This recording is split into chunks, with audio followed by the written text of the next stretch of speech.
Imagine waking up before sunrise. The air is already warm, the Nile is glowing gold in the early light, and somewhere in the distance, priests are chanting to a god you believe controls the sun itself. You live in ancient Egypt, a land of pyramids, of pharaohs, of mummies and gods with animal heads.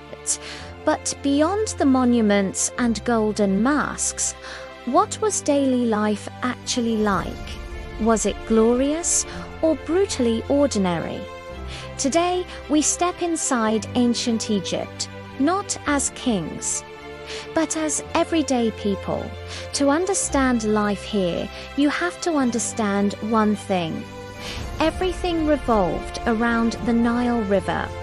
Every year, the Nile flooded its banks, covering the land in rich black soil. Without it, Egypt would have been nothing but endless desert. The river was not just water, it was survival. Most Egyptians lived in small farming villages along its edges. Homes were built from mud bricks, simple rectangular structures with flat roofs.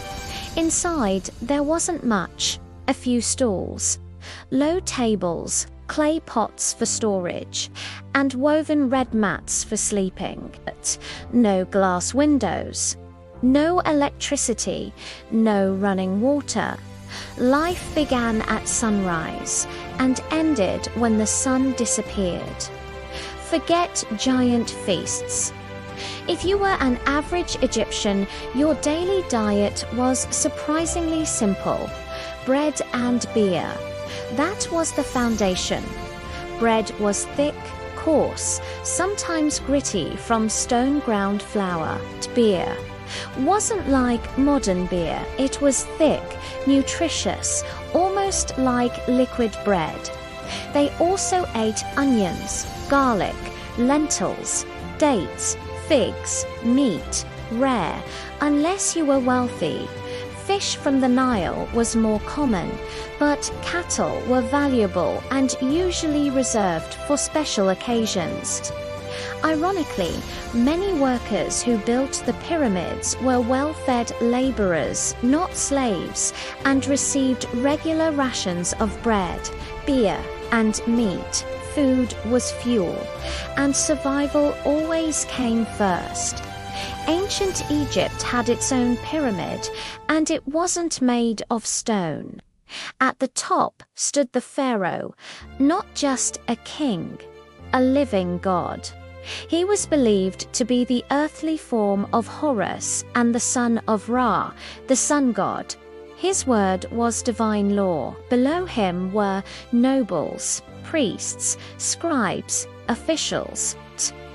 Scribes were especially powerful because in a world where most people couldn't read or write, they controlled knowledge. Below them were craftsmen, soldiers, and merchants. And at the bottom, farmers and laborers, the majority of the population. Slavery did exist, especially during times of war, but Egypt's economy relied heavily on peasant labor tied to agricultural cycles. Your position at birth usually determined your entire life. Mobility was rare. Stability was everything. Here's something surprising. Ancient Egyptians were obsessed with cleanliness. Both men and women shaved their bodies. Head hair was often shaved completely, especially among priests, to prevent lice in the heat. Wigs were common. Elaborate braided wigs for the wealthy, simpler styles for everyone else. Makeup wasn't just cosmetic. Black eyeliner, called kohl, was worn by both genders. It reduced glare from the sun and may have helped prevent eye infections. Perfume cones made of scented fat were worn on the head during festivals. As they melted, they released fragrance down the face and body. To us, that sounds strange. To them, it was refinement. Cleanliness wasn't just physical, it was spiritual. Compared to many other ancient societies, women in Egypt had unusual freedoms. They could own property, run businesses, initiate divorce, inherit wealth. Marriage was common, but often informal, more of a social agreement than a religious ceremony. Love poems from ancient Egypt still survive today. Some are playful, some romantic, some surprisingly modern. Women could even rule. The most famous example, Hatshepsut, a female pharaoh who ruled successfully for over 20 years. However, daily life for most women still revolved around home and family, but they were far from powerless. Religion in ancient Egypt was not something you practiced once a week. It was constant. Gods controlled everything: the sun, the Nile, fertility, death. There were hundreds of deities: Ra, Osiris, Isis, Anubis. Temples were massive economic centers. Priests performed rituals daily to feed the gods through offerings. Ordinary people prayed for protection, health, good harvests. Amulets were worn for luck. Magic spells were written on papyrus. The line between religion and daily life didn't exist. They were the same thing. Ancient Egypt was orderly, but not gentle. Punishments could include beatings, forced labor, exile, or even execution. Tomb robbing was considered one of the worst crimes imaginable, because to disturb a tomb was to destroy someone's afterlife, and nothing was more sacred than eternity. If there's one thing ancient Egypt is famous for, it's death. But for Egyptians, death wasn't the end. It was a transition. They believed in an afterlife where the soul would be judged. Your heart would be weighed against the feather of Mat, the symbol of truth. If your heart was heavy with sin, it would be devoured by a terrifying creature called Ammit. If it was pure, you entered eternal paradise. That belief shaped everything. Mummification preserved the body so the soul could return.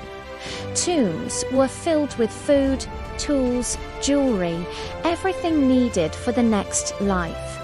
For the wealthy, this meant elaborate tombs in the Valley of the Kings, like the resting place of Tutankhamun.